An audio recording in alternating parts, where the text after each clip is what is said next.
सब कुछ थोड़ा थोड़ा आता है, आपने कोर्स कर लिया कोई सा and now you are deciding कि मुझे अभी फ्रीलांसिंग करना है, बट चैलेंजेस क्या क्या आती हैं, क्या मैंने फेस किए, सारा कुछ इस वीडियो में बताऊंगा। आगे जाके फ्रीलांसिंग करने वाले हो तो एक बहुत इंपॉर्टेंट वीडियो होने वाला है तुम्हारे लिए। वीडियो कोई बड़ा लंबा नहीं होने वाला है, जस्ट एक छोटा सा मैसेज मैं कन्वे करना चाहता हूँ कि don't start freelancing without any experience. या फिर डिजिटल मार्केटिंग एजेंसी भी, मैं अभी डिजिटल मार्केटिंग से रिलेटेड बातें करता हूँ, तो यहाँ मैं एग्जांपल डिजिटल मार्केटिंग के स्किल्स हैं। एंड बहुत से लोग ऐसे भी मैंने देखे हैं जिनके पास उतना एक्सपीरियंस नहीं है, वो डायरेक्टली सोचते हैं नहीं मुझे एजेंसी खोलना है, बट ये समझ नहीं पाते कि अभी उनके पास उतना कैपेबिलिटीज, उतना मेन पावर, उतना अंडरस्टैंडिंग नहीं है। स्टार्टिंग में हमें मोटिवेशन रहता है कि हाँ हम चीज सीखेंगे, क्लाइंट्स लाएंगे, एजेंसी खोलेंगे, ये वो, बट आपको क्या क्या दिक्कत आएगी वो सारी चीजें आपको इस वीडियो में बताऊंगा। मैं आपका एक मीटिंग क्लाइंट के साथ करवा भी दूंगा, बट क्या उस क्लाइंट को आप कन्वर्ट कर पाओगे, आप उसे कन्विंस कर पाओगे कि उसे जो रिजल्ट्स चाहिए वो आप डिलीवर कर पाओगे? जब तक आपको अंदर से कॉलिंग नहीं आ रहा है कि हाँ मैं कर लूंगा, तब तक आपको फ्रीलांसिंग स्टार्ट नहीं करना है। एंड ये चीज कब होगी, जैसा कि स्टार्टिंग में मैंने कहा, आपको सारी चीजें आते हैं बट इन डेप्थ आपको कोई चीज नहीं आता, तो आप फ्रीलांसिंग कभी स्टार्ट नहीं कर पाओगे। अगर आपको करना है तो आपको एक स्किल में मास्टरी करना होगा, कुछ भी, इधर it will be one thing, graphic designing ले लो, एसईओ ले लो, गूगल एड्स ले लो,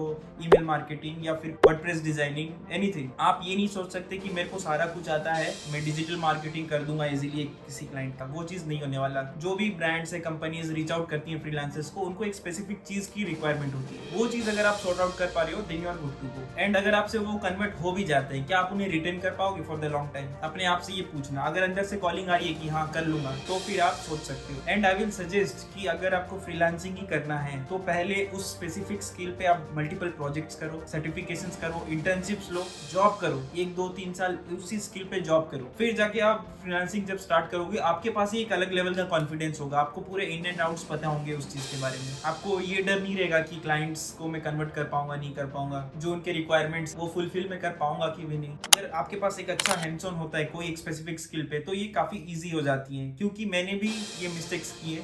मेरे को चीजें आती थी एंड मैं सोचता था कि नहीं मैं कर लूंगा, बट ड्यूरिंग द प्रोसेस हमें चीजें रियलाइज होती है कि नहीं हम बेस्ट नहीं दे पाएंगे। कर तो लोगे, काम चलाओ चीज किसी को पसंद नहीं आता। अगर मैं भी किसी को हायर कर रहा हूँ कोई भी स्किल के लिए, कोई भी काम के लिए, तो मुझे चाहिए कि बेस्ट मुझे मिले, फिर आप कोई एवरेज फ्रीलांसर टाइप ही रह जाओगे, क्योंकि क्लाइंट्स ऑलवेज एक्सपेक्ट रिजल्ट्स। दूसरा चीज है कि एक अच्छा पोर्टफोलियो बनाना। ये काफी चीज रिपीटेटिव चीजें आई नो, बट रिसेंटली मैं एक मीटिंग कर रहा था क्लाइंट के साथ और मेरे को कॉन्फिडेंस था कि मैं किया हूँ, मेरे लिए किया हूँ, बट एक मैं अच्छा पोर्टफोलियो नहीं बनाया था। तो मैं कन्वे कर पा रहा हूँ कि मैं चीजें कर भी पाऊंगा, बट फिर भी उनका ट्रस्ट नहीं हो रहा है, वो ट्रस्ट नहीं कर पा रहे हैं, क्योंकि मैंने उनको कोई वर्क सैंपल नहीं दिखा पा रहा हूँ कि एग्जैक्टली मैंने क्या किया है, किसका किया है। तो जो भी प्रोजेक्ट्स आप किए, इंटर्नशिप किया, उसका एक अच्छा पोर्टफोलियो बनाओ, कोई सा भी स्किल का जिसपे आप काम करना चाहते हो, then only you should start freelancing. Initially आप अपने फैमिली का, फ्रेंड्स का, कुछ भी चीजें करके एक स्पेसिफिक स्किल का एक प्रूफ ऑफ वर्क दिखाओ अपना, देन आप इजीली कन्वर्ट कर सकते हो कोई भी क्लाइंट को। एंड दूसरा चीज ये बताना चाहूंगा कि आपको प्रेशर हैंडल करना आना चाहिए। बहुत सारे स्किल्स में एक स्पेसिफिक डेडलाइन रहता है चीजों का, उनका एक एक्सपेक्टेशन रहता है। कोई चीजें अगर बाई चांस कोई गलत हो गई, अगर आप एड्स वगैरह रन कर रहे हो, उसमें बजट्स का इशू आ सकता है, कहाँ ओवर स्पेंड हो रहा है एंड ऑल दैट। अगर आप एसईओ कर रहे हो तो वहाँ कोई टेक्निकल एरर ना हो जाए आपसे। अगर आप कोई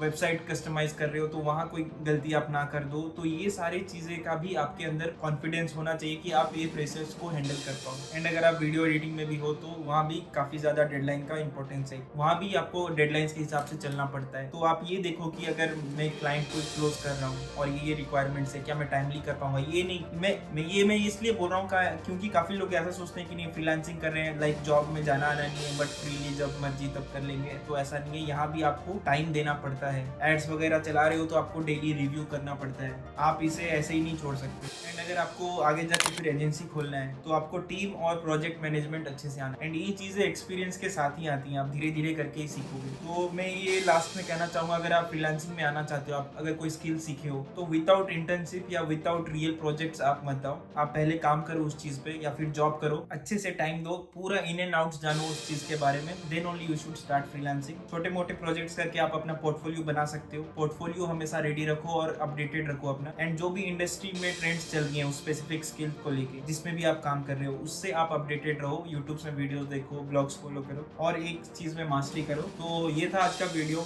आई होप जो मैं बताना चाहता था मैं आपको कन्वे कर पाया हूँ। अगर वीडियो से आपको थोड़ा सा भी वैल्यू मिला है तो डेफिनेटली वीडियो को एक लाइक कर सकते हो और चैनल को भी सब्सक्राइब कर देना। मैं ऐसे ही फ्रीलांसिंग स्किल से रिलेटेड, करियर से रिलेटेड आपकी जो वीडियोस लाता रहता हूँ। Till then keep learning, have a good day, bye.